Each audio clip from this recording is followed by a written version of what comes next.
Hello friends, welcome to study smart way. आज एक बार फिर आपका यूपी टेट सी टेट की स्पेशल क्लासेस में स्वागत है। क्लास शुरू करने से पहले आपको कुछ बता देते हैं। कल एक वायुसेना का विमान दुर्घटनाग्रस्त हो गया है, जिसमें हमारे प्रथम सीडीएस जनरल श्री बिपिन रावत जी और उनकी पत्नी बैठे थे और बाकी ऑफिसर्स भी थे, जिसमें कि उनका कल निधन हो गया। आज उनको हम सभी लोग भावपूर्ण श्रद्धांजलि देते हैं। वैसे तो दुनिया में आते हैं सभी मरने के लिए, पर कुछ हादसे ऐसे होते हैं जिनका जमाना अफसोस करता है। भगवान उनकी आत्मा को शांति दे और उनके परिवार वालों को ये दुख सहने की शक्ति दे। ओम शांति। चलिए आगे बढ़ते हैं क्लास की तरफ।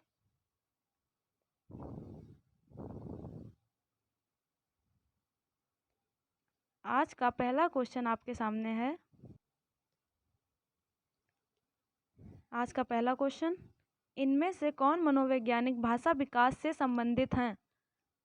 पावलोव, बिने, चॉम्स्की या मैस्लो? भाषा विकास से संबंधित वैज्ञानिक मनोवैज्ञानिक चॉम्स्की हैं। ऑप्शन नंबर थर्ड सही हो जाएगा। ये एक भाषा वैज्ञानिक थे।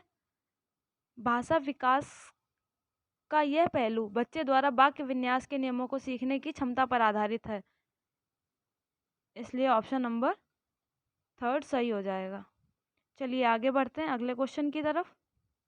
संज्ञानात्मक क्षेत्र का सही क्रम है ज्ञान, अवबोध, ज्ञान, अनुप्रयोग, अवबोध, विश्लेषण, संश्लेषण, मूल्यांकन।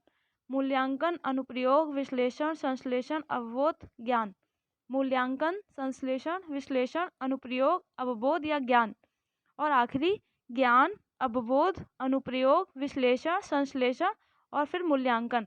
इसलिए आपका ऑप्शन नंबर फोर्थ सही हो जाएगा, क्योंकि इसमें सबसे पहले ज्ञान, उसके बाद फिर अवबोध, उसके बारे में जानना, फिर उस पर प्रयोग करना, उसके बाद उसका विश्लेषण करना, फिर उसके आगे संश्लेषण पर जाना और सबसे अंत में मूल्यांकन। इसलिए आपका ऑप्शन नंबर फोर्थ सही हो जाएगा। चलिए आगे बढ़ते हैं अगले प्रश्न पर। निम्न में से कौन सा शिक्षण का सूत्र नहीं है? सरल से कठिन की ओर, अनिश्चित से निश्चित की ओर, दृश्य से अदृश्य की ओर, निगमन से आगमन की ओर। तो इसमें आपका फोर्थ ऑप्शन सही हो जाएगा, निगमन से आगमन की ओर। यह शिक्षण का सूत्र नहीं है, यह शिक्षण की विधि है। शिक्षण की यह विधि है, इसलिए याद रखिएगा, शिक्षण का सूत्र ये नहीं है, यह विधि है। बाकी ये तीनों शिक्षण के सूत्र हैं। सरल से कठिन, अनिश्चित से निश्चित, दृश्य से श्रव्य। कुछ और भी शिक्षण के सूत्र हैं, जैसे ज्ञात से अज्ञात, अपूर्ण से पूर्ण, अदृश्य से दृश्य।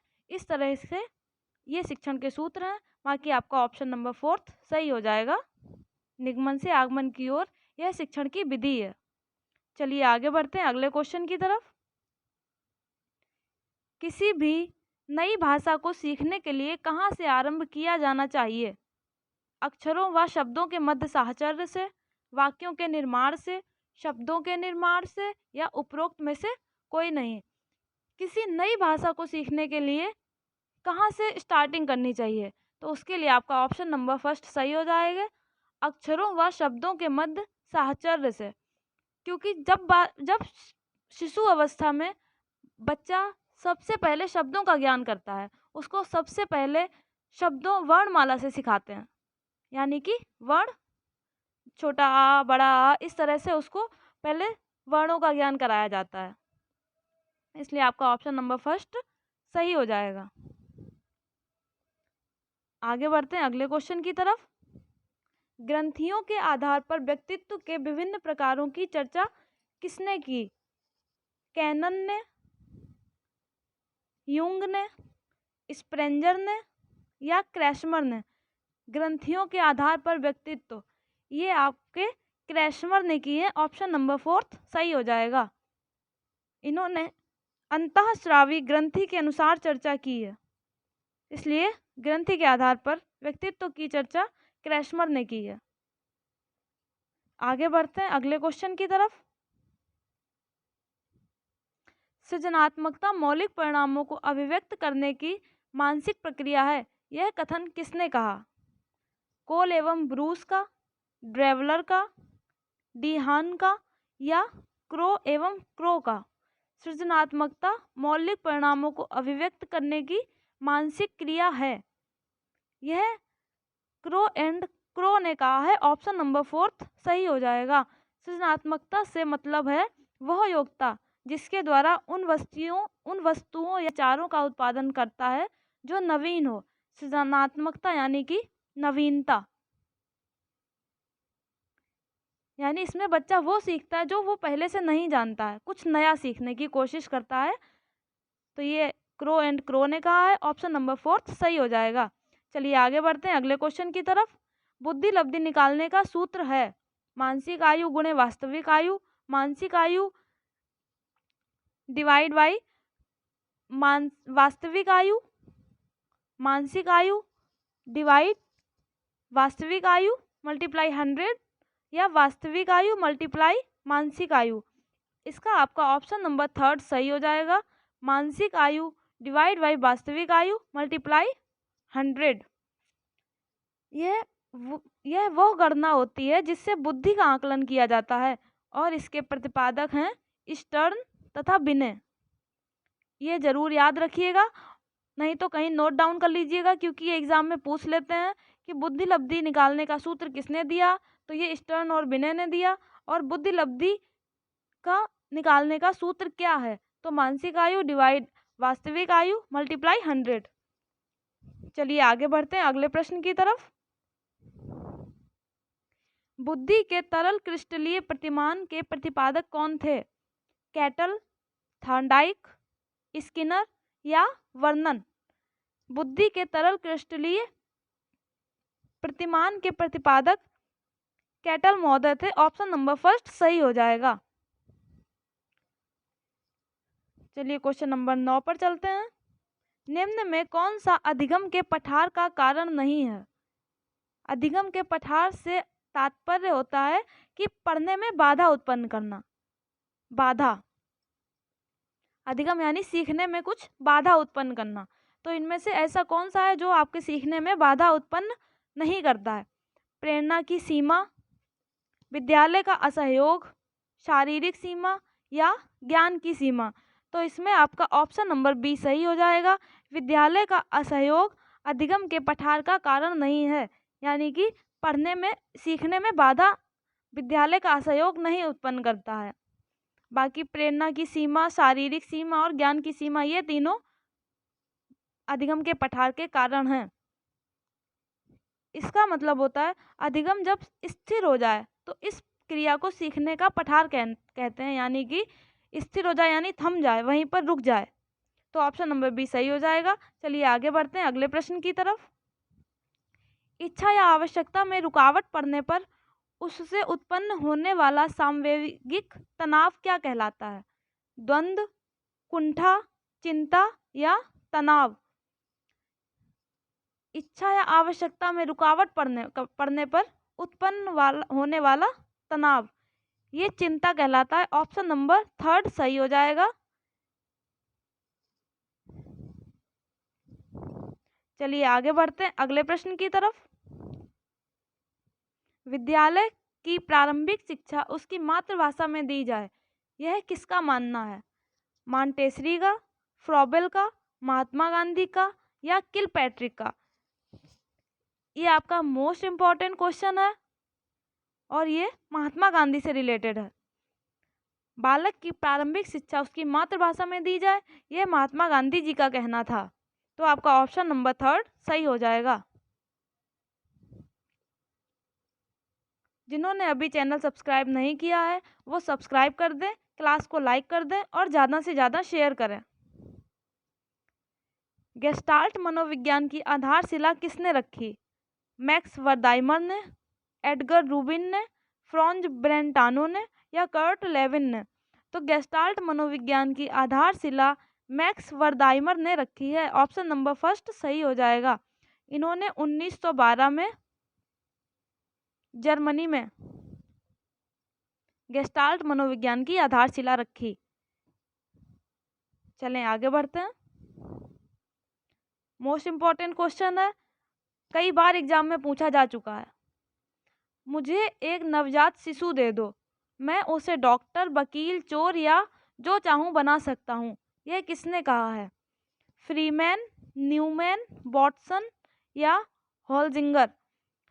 यह कहना वॉटसन महोदय का है। इन्होंने कहा था, मुझे एक नवजात शिशु दे दो, मैं उसे डॉक्टर, वकील, चोर या जो चाहूं बना सकता हूं। तो आपका ऑप्शन नंबर थर्ड सही हो जाएगा। चलिए आगे बढ़ते हैं अगले प्रश्न की तरफ। अधिगम में प्रभाव का नियम किसने दिया? पावलव, स्किनर, वॉटसन या थार्नडाइक? तो अधिगम में प्रभाव का नियम थार्नडाइक महोदय ने दिया है। ऑप्शन नंबर फोर्थ सही हो जाएगा। इसके अनुसार व्यक्ति किसी अनुक्रिया या कार्य को उसके प्रभाव के आधार पर सीखता है। प्रभाव के आधार पर कार्य को सीखता है, इसलिए इन्होंने प्रभाव का नियम दिया है थार्नडाइक ने। चलें आगे बढ़ते हैं अगले प्रश्न की तरफ। वह अवस्था जो माता के 21वें गुणसूत्र जोड़े के अलग ना हो पाने के कारण होती है। Down syndrome, Klinefelter syndrome, Turner syndrome या विल्सन सिंड्रोम? वह अवस्था जो माता के 21वें गुणसूत्र जोड़े के अलग ना हो पाने के कारण होती है, वह डाउन सिंड्रोम कहलाती है। ऑप्शन नंबर फर्स्ट सही हो जाएगा। यह एक मानसिक बीमारी होती है जिसमें बच्चे को कई तरह की कठिनाइयों से गुजरना पड़ता है।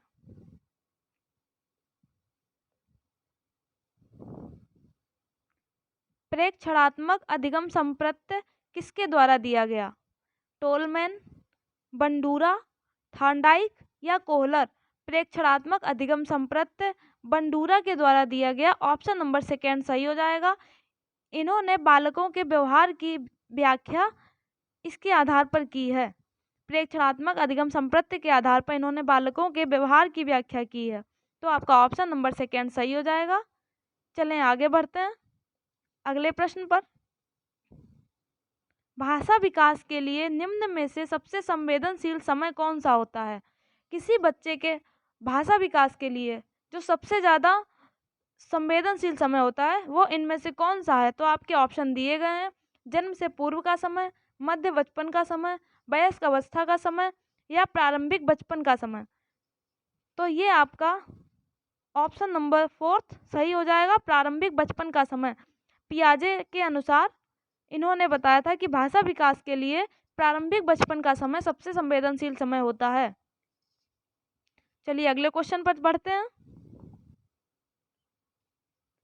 वाइगोत्स्की के अनुसार संज्ञानात्मक विकास का मूल कारण है संतुलन, सामाजिक अन्योन्क्रिया, मानसिक प्रारूपों का समायोजन या उद्दीपन अनुक्रिया युग्मन?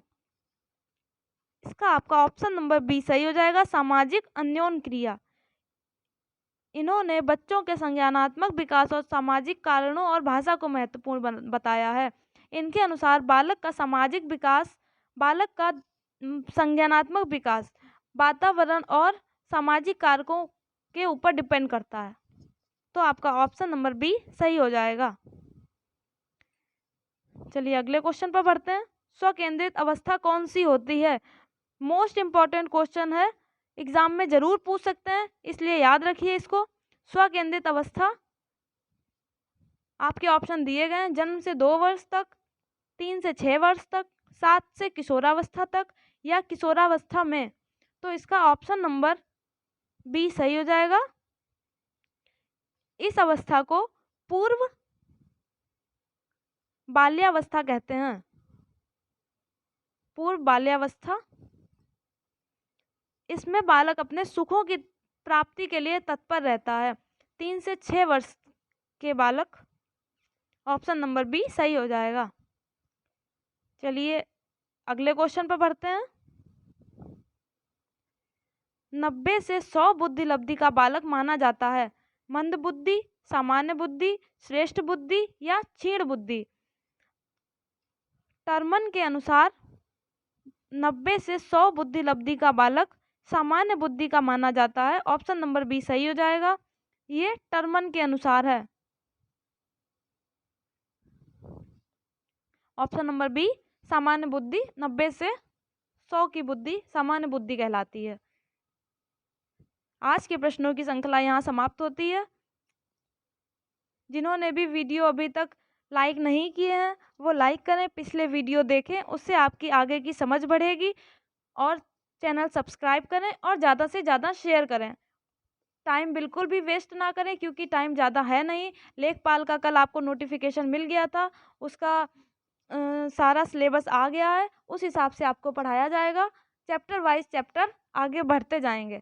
तब तक क्लास के साथ बने रहिए। Thank you. जय हिंद, जय भारत।